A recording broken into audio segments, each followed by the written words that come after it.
Hello friends.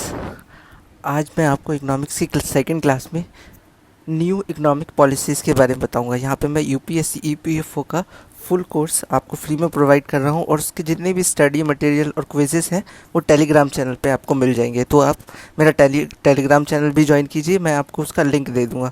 और video को आगे देखने से पहले मेरे चैनल को सब्सक्राइब कर लीजिए ताकि जितनी भी क्लासेस होंगी उसकी नोटिफिकेशन आपको मिलती रहे। ठीक है, तो हम देखते हैं न्यू इकोनॉमिक पॉलिसी जो कि सेकंड क्लास में हम पढ़ा रहे हैं। ठीक है, इससे पहले हमने industrial relation and labour law की कई क्लासेस कर ली है। अकाउंटेंसी का सिलेबस ऑलमोस्ट फिनिश होने वाला है। ठीक है, कंप्यूटर की एक क्लास हुई है अभी तक। ठीक है, और हिस्ट्री की एक क्लास हुई है। ठीक है, तो अब देखते हैं economic liberalisation in India was initiated in 1991। ठीक है, 1991 में जबकि पीवी नरसिम्हा राव की सरकार थी, उस समय finance minister doctor Manmohan Singh ने एक बजट पेश करते हुए, ठीक है, न्यू इकोनॉमिक पॉलिसीज़ को इंट्रोड्यूस किया था। ठीक है, जिनको हम मनमोहन सिंह को हम चाणक्य भी बोलते हैं इकोनॉमिक्स का। ठीक है, तो इस चीज़ में हम क्या क्या कंटेंट डिस्कस करने वाले हैं। पहला तो इंट्रोडक्शन क्या था, इसका रीज़न क्या था एलपीजी पॉलिसी को इम्प्लीमेंट करने का, और एलपीजी पॉलिसी के जो तीन कंपोनेंट है, लिबरलाइजेशन, प्राइवेटाइजेशन एंड ग्लोबलाइजेशन, वो क्या है। ठीक है, तो इंट्रोडक्शन में क्या है, जुलाई 1991 में India has taken a series of a major to structure the economy and improve the BOP position. BOP क्या है, बैलेंस ऑफ पेमेंट। ठीक है, बैलेंस ऑफ पेमेंट क्या होता है, difference between export and import. ठीक है, तो बहुत सारे रिफॉर्म्स दिए गए थे।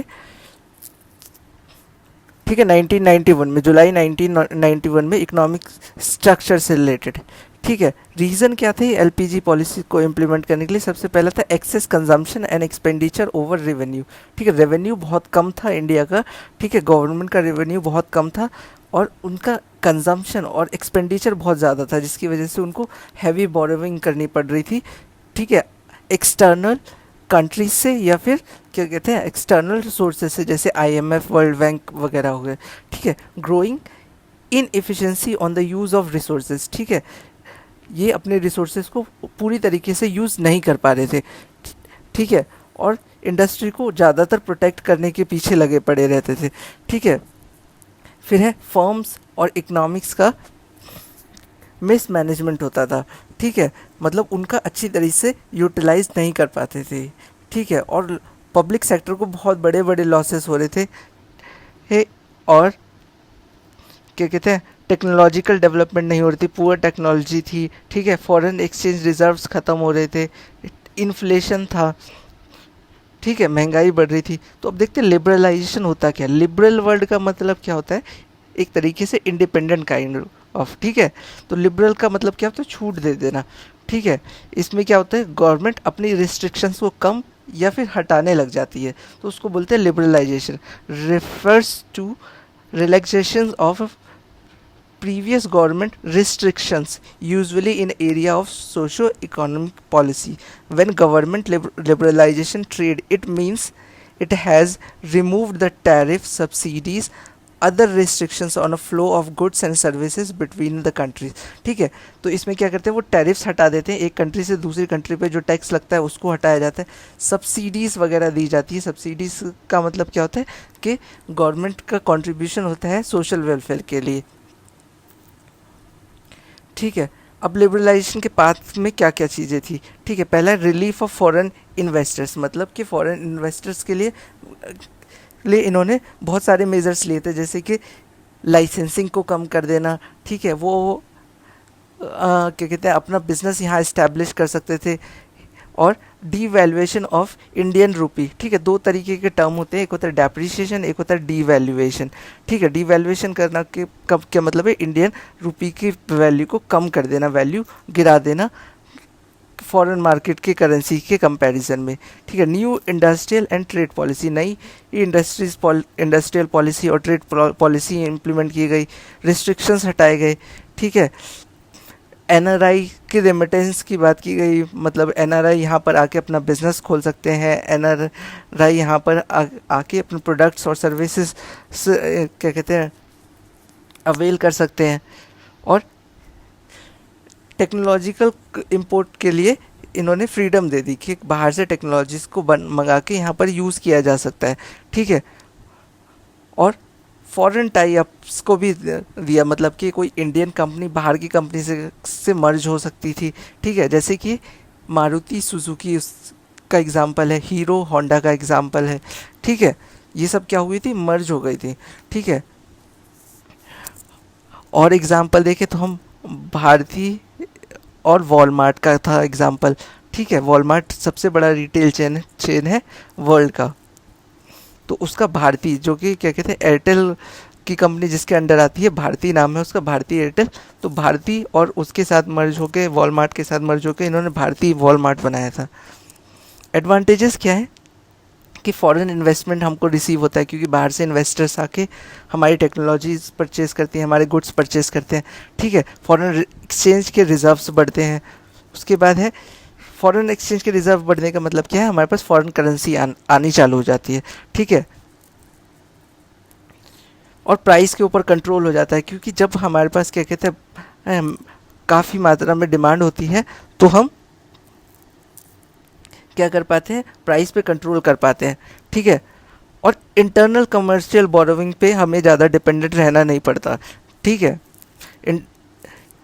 इंटरनल कमर्शियल बोरोविंग का मतलब क्या है, बैंक्स वगैरह पे डिपेंडेंट रहना या अदर इन्वेस्टमेंट जो कि लोकल हैं उन पे डिपेंडेंट रहने की कम ज़रूरत पड़ती है। देखिए डिसएडवांटेजेस क्या होते हैं, इंक्रीज इन अनएम्प्लॉयमेंट, ठीक है। इंक्रीज इन अनएम्प्लॉयमेंट कैसे होता है कि जब हम लिबरलाइज कर देते हैं कंट्री को, तो क्या होता है कि अधिकतर लोग कोशिश करते हैं, क्या कहते हैं कि हाँ, इंक्रीज इन अनएम्प्लॉयमेंट। अनएम्प्लॉयमेंट किस किस वजह से होती है कि हम फॉरेन इन्वेस्टर्स को अपने यहाँ पे बिजनेस करने के लिए एनकरेज करते हैं। तो वो क्या होता है, नई टेक्नोलॉजीज़ लाते हैं। जब वो नई टेक्नोलॉजीज़ लाते हैं यहाँ पर, ठीक है, और क्या कहते हैं अदर टेक्नोलॉजीज़ बनती चली जाती हैं, या क्या कहते हैं लाइसेंसिंग अगर हम हटा देते हैं तो नए बिजनेसेस इस खुलने लग जाते हैं। तो जो पुराने लेबर्स वगैरह होते हैं जो कि पुरानी टेक्नोलॉजी पे काम करने के हैबिटेंट होते हैं, तो वो उसको छोड़ देते थे, ठीक है ना, उसको निकाल दिया जाता है वहाँ पे, क्योंकि वो काम कर ही नहीं पाते, वो हैबिचुएट होते हैं पुरानी टेक्नोलॉजी पे काम करने के लिए, ठीक है। लॉस टू डोमेस्टिक यूनिट, ठीक है। अब क्योंकि फॉरेन इन्वेस्टर्स आ रहे हैं, फॉरेन इन्वेस्टमेंट होना शुरू होता है, ठीक है। तो जो डोमेस्टिक या छोटे मोटे रिटेल चेन होते हैं वो अपना बिजनेस नहीं चला पाते हैं, ठीक है, क्योंकि कंपटीशन ही इतना ज़्यादा होता है। फिर है increase dependency on foreign nation, ठीक है, फॉरेन नेशन पे हमारी डिपेंडेंसी बहुत ज़्यादा बढ़ जाती है। फिर है अनबैलेंस्ड डेवलपमेंट, ठीक है। अब हम क्या कहते हैं, अगर लिबरल हो जाते हैं तो ज़्यादातर प्राइवेट कंपनीज अपना बिजनेस स्टार्ट करना चालू कर देती है, तो डेवलपमेंट बैलेंस नहीं हो पाता, ठीक है। फिर होता है प्राइवेटाइजेशन। प्राइवेटाइजेशन में क्या होता है, कुछ पब्लिक यूनिट्स जो कि गवर्नमेंट कंपनीज थी उनको प्राइवेट हाथों में दे दिया जाता है, ठीक है, चाहे तो पार्शली चाहे फुली। अगर पार्शली देते हैं तो उसको बोलते हैं PSU, यानी कि पब्लिक सेक्टर अंडरटेकिंग, और अगर फुली दे देते तो फिर तो प्राइवेट कंपनी हो जाती है, ठीक है। अब प्राइवेटाइजेशन की ज़रूरत क्यों पड़ी थी, पहला है जो हमारे पास क्या कहते हैं PSUs थे, पब्लिक सेक्टर अंडरटेकिंग्स थे, ठीक है, वो क्या हो रहे थे, वो लॉसेस में जा रहे थे, बहुत ज़्यादा लॉसेस हो रहा था। फिर है कि नए प्रोजेक्ट्स बहुत डिले हो रहे थे उनको इम्प्लीमेंट करने में, और क्या कहते हैं इनएफिशिएंसी थी मैनेजमेंट की, और अपॉर्चुनिटीज़ बहुत कम थी। इसकी वजह से हमको प्राइवेटाइजेशन इम्प्लीमेंट करना पड़ा। अब देखते हैं एडवांटेजेस क्या थे, ठीक है। पहला तो इसने गवर्नमेंट सेक्टर का बर्डन कम कर दिया, जो कि गवर्नमेंट सेक्टर की कंपनीज थी वो अब प्राइवेट हाथों में चली गई, ठीक है। और जो कि क्या कहते हैं प्रॉफिट मेकिंग इंडस्ट्रीज थी गवर्नमेंट की, उनको और ज़्यादा एफिशिएंसी प्रोवाइड हुई, ठीक है, क्योंकि प्राइवेट इन्वेस्टमेंट बढ़ता जा रहा था उन पे, ठीक है। तो वो नई टेक्नोलॉजीज ला रहे थे, और इसकी वजह से क्योंकि ज़्यादातर प्राइवेट का आ रहा था, तो वो जब भी प्राइवेट के हाथों में आता है तो वो कॉम्पिटिटिव हो जाते हैं, क्योंकि ये उनको अपने कॉम्पिटिटर से ज़्यादा प्रॉफिट लेना होता है, उनसे पहले अपनी पॉलिसीज़ इम्प्लीमेंट करनी होती है, ठीक है। और इसकी वजह से डिसीजन मेकिंग की क्वालिटी भी बढ़ी थी क्यों? क्योंकि इस अब क्या होता था कि अगर प्राइवेट पब्लिक दोनों एक साथ मिलकर क्या कहते हैं कोई डिसीजन लेता है तो मल्टीपल हमारे पास चॉइसेस होते हैं डिसीजन मेकिंग के लिए, ठीक है। तो और क्या हुआ कि जो हमारी सिक यूनिट्स थे जो कि लॉस मेकिंग कर रहे थे तो वो प्राइवेट हाथों में चले गया, तो प्राइवेट पीपल जो थे अपना इन्वेस्टमेंट बढ़ा बढ़ा के उसको रन करने की कोशिश करने लगे, ठीक है। इंडस्ट्रियल ग्रोथ हुआ, फिर एफिशिएंसी बढ़ी, ठीक है। अब डिसएडवांटेजेस क्या है? इंडस्ट्रियल सिकनेस, ठीक है। कई चीज़ें क्या कहते हैं अगर प्राइवेट हाथों में गई तो इस इनसे प्राइवेट लोगों का भी नुकसान होने लग गया था, ठीक है। फिर अगर प्राइवेट लोगों के पास चली जाती है, कुछ पर्सनल लोगों के पास चली जाती है वो ऑर्गेनाइजेशन, तो कभी भी पब्लिक वेलफेयर की बजाय प्रॉफिट मेकिंग की ही सोचेंगे। फिर है क्लास स्ट्रगल। तो उस समय क्या हुआ कि इंडस्ट्री जब बढ़ती जा रही थी तो उन इंडस्ट्री में इन्वेस्टमेंट केवल बड़ी क्या कहते हैं टॉप क्लास लोग ही कर पा रहे थे, तो इसकी वजह से क्लास स्ट्रगल भी बढ़ा था। फिर है इनइक्वालिटी बढ़ी, क्योंकि क्या कहते हैं जो रिच पीपल थे और रिच होते चले गए और पुअर और भी, ठीक है। अपोजिशन बाय एम्प्लॉयज़, ठीक है ना, एम्प्लॉयज़ ने उसको अपोज करा क्योंकि हर कोई गवर्नमेंट ये सिक्योर जॉब चाहता है। अब वो प्राइवेट हाथों में चला जाता है तो वो उसे अपने हिसाब से कराना चाहते हैं, ठीक है। प्रॉब्लम ऑफ फाइनेंसिंग, ठीक है, अगर गवर्नमेंट का इन्वेस्टमेंट होता है तो सिक्योर रहता है, हमको पता रहता है कि इन्वेस्टमेंट से रिटर्न मिलेगा ही मिलेगा। लेकिन जब प्राइवेट में चला जाता है तो फाइनेंसिंग के सोर्सेज कोई रिलाई नहीं करना चाहता, कोई इन्वेस्ट नहीं करना चाहता प्राइवेट लोगों के साथ, ठीक है। अनएम्प्लॉयमेंट भी बढ़ी थी, इससे जो गवर्नमेंट सेक्टर के एम्प्लॉयज़ थे उनमें से कई एम्प्लॉयज़ को निकाल दिया गया था इनएफिशिएंसी की वजह से, ठीक है। और वीकर सेक्शन को इसमें इग्नोर करा गया क्योंकि उनके पास इन्वेस्टमेंट के लिए इतना पैसा नहीं था, ठीक है। और नेशनल इंपॉर्टेंस भी घट गई थी क्योंकि गवर्नमेंट किस जो सेक्टर्स थे जो गवर्नमेंट कंट्रोल थे वो अब प्राइवेट के हाथों में चले गए, तो वो उसे अपने हिसाब से चलाने लगे, ठीक है। एग्जाम्पल क्या क्या थे? पहला है लगन जूट मशीनरी कंपनी लिमिटेड, ठीक है, जो कि जिस प्राइवेटाइजेशन के अंदर आ गई थी। फिर है विदेश संचार निगम लिमिटेड यानी VSNL। फिर है Hindustan zinc limited, hotel corporation limited of India, ठीक है, HCL जिसको बोलते हैं, ठीक है। फिर है भारत एल्युमिनियम कंपनी लिमिटेड, ठीक है। ये सब चीज़ें प्राइवेटाइजेशन का हिस्सा बनी थी। फिर आता ग्लोबलाइजेशन। ग्लोबलाइजेशन का क्या मतलब है integration of economy with the rest of the world, मतलब कि अपने देश की अर्थव्यवस्था को दूसरे देशों की अर्थव्यवस्था से जोड़ना, मतलब कि एक देश का सामान अलग अलग देशों में बेचना, उसको ग्लोबलाइजेशन बोलते हैं, ठीक है। IMF के अकॉर्डिंग ये डेफिनेशन थी, ठीक है। आप चाहे तो पढ़ सकते हैं, ऐसा कोई पूछा नहीं जाता, तो आप देख लीजिए। आपको सिंपल डेफिनेशन जो थी वो मैंने आपको बता दी है, ठीक है। फीचर क्या थे? Opening and planning to expand business throughout the world, ठीक है। जो बिजनेस हमारे रिस्ट्रिक्टेड थे इंडिया में ही, अब उसको हम दुनिया में कहीं भी खोल सकते हैं। दो चीज़ तरीके की इम्प्लीमेंटेशन हुई। पहला हुआ था FDI यानी फॉरेन डायरेक्ट इन्वेस्टमेंट, दूसरा हुआ था FII यानी कि फॉरेन इंस्टीट्यूशनल इन्वेस्टमेंट, ठीक है। फॉरेन इंस्टीट्यूशनल इन्वेस्टमेंट क्या होता है? आप किसी ऑर्गेनाइजेशन में इन्वेस्ट करें और वहाँ से प्रॉफिट सीख करें, ठीक है, उस पर आपका पूरा कंट्रोल नहीं होता। लेकिन FDI में क्या था कि आप डायरेक्ट अपना बिजनेस ओपन कर सकते थे, ठीक है, और उससे प्रॉफिट कमा सकते थे, ठीक है। डायरेक्ट इन्वेस्टमेंट, किसी इंस्टीट्यूट के थ्रू इन्वेस्ट नहीं करना आपको, ठीक है। Erasing difference between domestic market and foreign market. अब कोई डोमेस्टिक और फॉरेन मार्केट नहीं बचा था, ठीक है। सारा मार्केट क्या कहते हैं इंटीग्रेट हो गया था। अब जो इंडिया की कंपनी थी वो कहीं पर भी बिजनेस कर पाती थी, ठीक है, और कोई बाहर की कंपनी भी इंडिया में आके बिजनेस कर पाती थी, ठीक है। Buying and selling of goods and services for any country in the world, ठीक है, किसी भी कंट्री में जाकर बिजनेस करा जा सकता था, ठीक है। अब इससे रिलेटेड जो क्या कहते हैं रिस्ट्रिक्शंस थी वो मैं आपको बाद में बताऊंगा, जैसे एम्बार्गो लगा देना क्या होता है, ठीक है, टैरिफ्स, नॉन टैरिफ्स, वो सब नेक्स्ट क्लास में देखेंगे हम, ठीक है। Locating production and other physical facilities business in foreign market, ठीक है। मान लिया कि ऐसा कोई कंट्री है जहाँ पे हमारे प्रोडक्ट्स का रॉ मटेरियल आसानी से मिल सकता है, तो हम अपनी फैसिलिटी वहाँ पे क्या कहते हैं इम्प्लीमेंट कर इस्टेब्लिश कर सकते थे, ठीक है। फैसिलिटी का मतलब यहाँ पे क्या है? एंटरप्राइज, ठीक है, basic product and development, production, planning on the global market consideration. ठीक है, हम ग्लोबली अपना बिजनेस इस्टेब्लिश कर सकते थे और प्रोडक्ट अपना डेवलप कर पाते थे। ठीक है, प्रोडक्शन के फैक्टर्स हम बाहर से इंपोर्ट भी कर सकते थे और एक्सपोर्ट भी कर पाते थे। ठीक है, जैसे रॉ मटेरियल हो, फाइनेंस हो गया। ठीक है, वहाँ से ही वो शुरू हुआ था और अब तक करते आ रहे हैं हम। फिर है फॉरेन मार्केट एंट्री स्ट्रैटेजीज। क्या क्या स्ट्रैटेजीज थे? पहले एक्सपोर्टिंग के थ्रू, यानी एक्सपोर्ट करके हम फॉरेन मार्केट में घुस सकते थे। लाइसेंसिंग या फ्रेंचाइजिंग।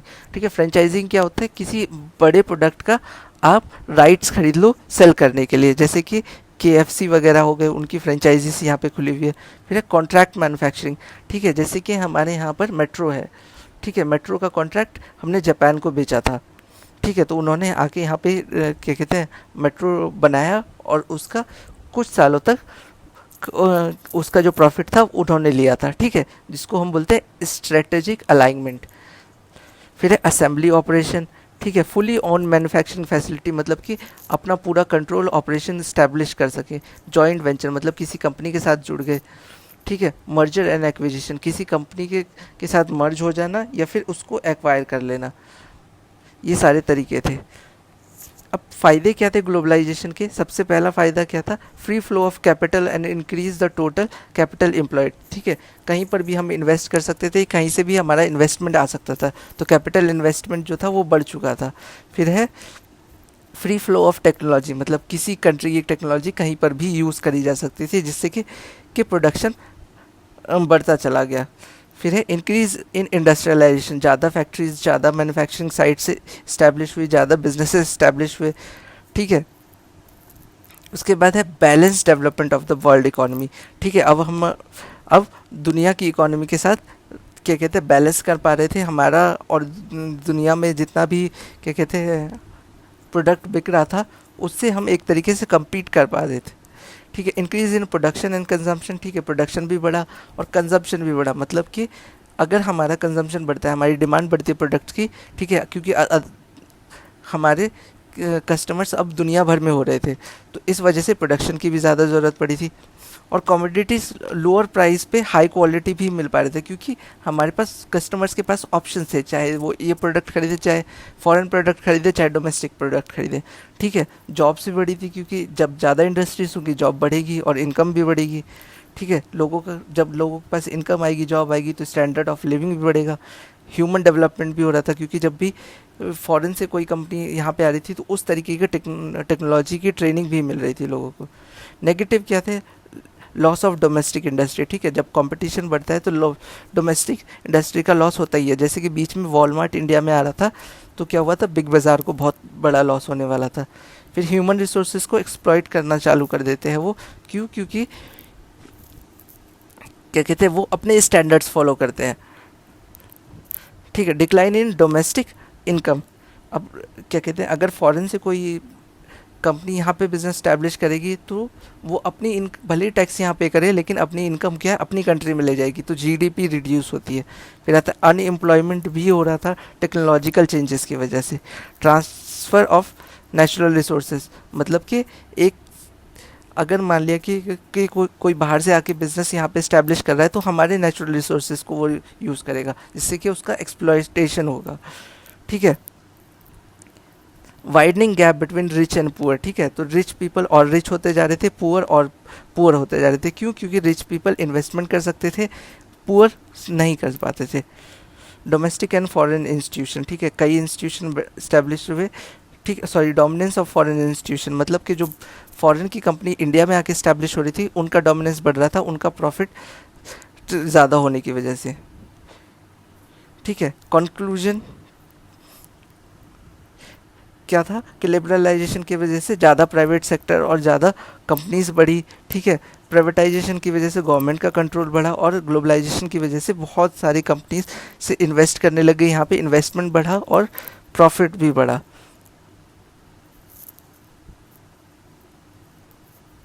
और ठीक है, प्रोसेस जो थे रिफॉर्म्स के, मतलब कि नए नए परिवर्तन इस्टेब्लिश करने के, वो भी तेज होते चले गए।